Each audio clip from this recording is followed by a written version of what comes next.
We are now joined by Manolo de los Santos, Executive Director of the People's Forum, to have a deeper analysis of what is happening in Venezuela. Welcome, Manolo, to From the South. Thank you for having me. Pleasure. Manolo, how can we analyze what is happening right now in Venezuela? Well, I think what is taking place in Venezuela right now has to be understood simply as a dangerous coup attempt being sponsored by the United States government with the attempt to overthrow a democratically elected government.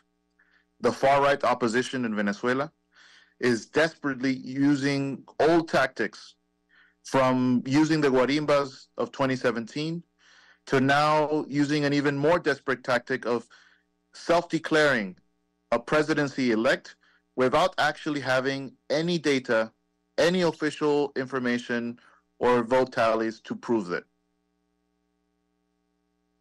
International organizations like the discredited Organization of American States, government figures like in Peru and Argentina strongly claim that there is fraud, but do not provide any substantial evidence.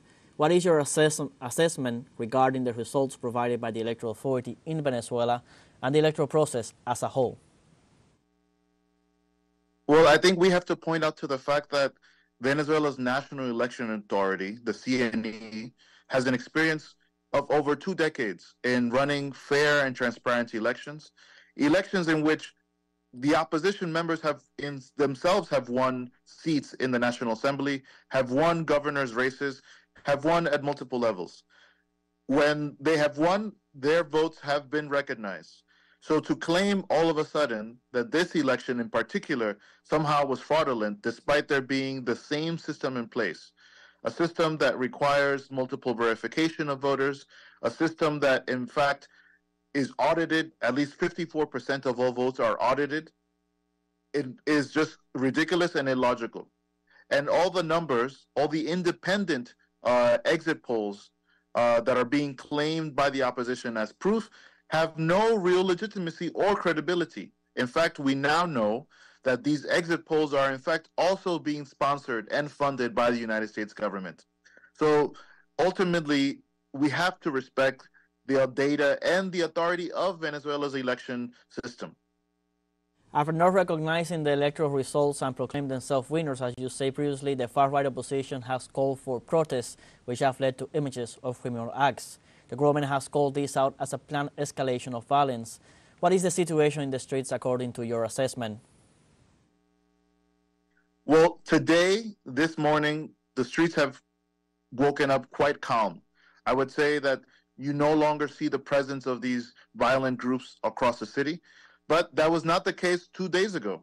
And in fact, I witnessed myself these violent groups traversing the city, engaging in violent acts, attacking communes, attacking public squares, taking down public statues, and in a sense, trying to create such a situation of chaos and violence that it would necessitate, as many of them have called for openly already, for a U.S. military invasion, which would not only not solve the democratic situation in the country, but would in fact bring even more violence and more death for the Venezuelan people.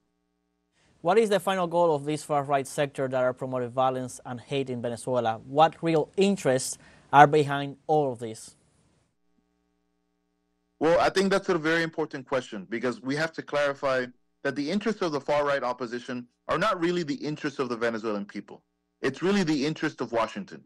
It's really the interest of the United States government that for over 2 decades have tried multiple times through multiple means to take over Venezuela, to take control of Venezuela's vast oil resources for its own needs. And at this moment in which the U.S. has sanctioned Russia, has sanctioned Iran, its needs for oil are even greater than ever before.